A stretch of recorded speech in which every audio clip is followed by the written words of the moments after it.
வந்து தப்பு. அந்த கூட்டம் ஓட்டா மாறுமாங்கிறது தான். என்ன மாதிரி ரசிக்க போன கூட்டம்லாம் கூட இருந்திருக்கும். ஆக அந்த கூட்டத்துக்கு பேர் மாயைன்னு பேர்.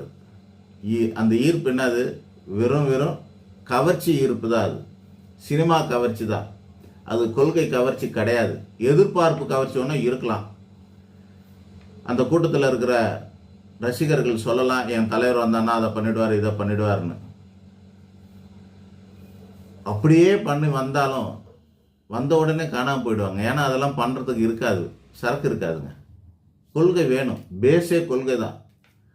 அடிப்படையில் சினிமாவுக்கு நீங்கள் சூப்பர் ஸ்டார் ரஜினிகாந்த் நடித்தாலும் சரி, 10 மொழியோட சூப்பர் ஸ்டார்களெல்லாம் சேர்த்து வச்சு படம் எடுத்தாலும் சரி, பேசிக் கதை இல்லைன்னா ஓடாதுங்க. சினிமா கதை இல்லைன்னா ஓடாது. அரசியல் கொள்கை இல்லைன்னா ஓடாது. கொள்கை இல்லாதவங்களாம் என்ன, யாருக்கு லாக்கி அப்படின்னாக்கா வேற ஏதாவது கொள்கை இருக்கவனுங்க. கொள்கை இல்லைன்னு இல்லை, அவங்களோட கொள்கை என்ன? இப்போ ஒரு ஜாதி கட்சி இருக்கு, அவங்களோட கொள்கை என்ன தெரியுமா? என் கட்சிக்கு 4 ஓட்டு வரணும், 4 சீட்டு வரணும். இதுதான் அவங்க கொள்கை. கொள்கை இருக்கா? என் கட்சியை சேர்ந்த ஒருத்தன் 2 பேரை ஆச்சு சட்டசபையில் நிற்கணும். அதான் அவங்க கொள்கை. இருக்குதா? அவன் யார் கூடாது ஒட்டிக்கிட்டு இருக்கலாம். அவங்க என்ன பண்ணலாம்? யார் கூடாது கூட்டணி வச்சுக்கலாம். சொந்த சின்னத்திலேயோ இல்லை யார் கூட சேர்ந்தோமோ அதை சின்னத்திலேயோ கூட சேர்த்துக்கலாம். அவங்களுக்கு கொள்கையே கிடையாதுனால என்ன பண்ணுவாங்க? ஒரு கட்சி தலைவர் கூட என்ன பண்ணுவார்?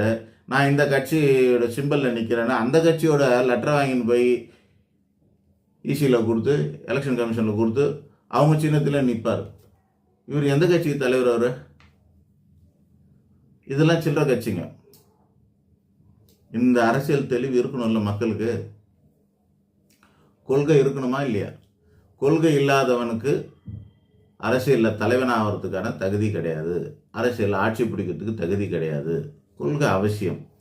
அது தெரியாது மக்களுக்கு. ஆனால் இப்போ நான் சொல்கிறேன் பாருங்க, இதுதான் உண்மை. நீங்கள் ஒன்றும் யோசிச்சு பாருங்க. அண்ணாமலைக்கு சேர்ற கூட்டங்கிறது கம்மிங்க. கூட்டத்தோட ஓட்டு அதிகமாகும்.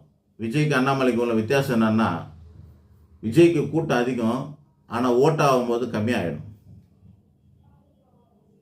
என் வீட்டில் 5 பேர் விஜய் ரசிகர் இருக்காங்க. என் பசங்கள்லாம், என் பிள்ளைகள்லாம் அவ்வளோ துடிப்பாக அந்த படத்தெல்லாம் பார்ப்பாங்க. ஆனால் ஒருத்தர் கூட ஓட்டு போட மாட்டாங்க. அப்போ வித்தியாசம் இருக்கா இல்லையா? உதாரணத்துக்கு நான் வெளியே எங்கன்னா போய் எடுக்கணும்னு அவசியம் இல்லை. மக்கள் மனசில் என்ன இருக்குதுங்கிறத சொல்கிறேன். ஏன்னா அந்த கொள்கைக்கு எங்கள் கொள்கைக்கும்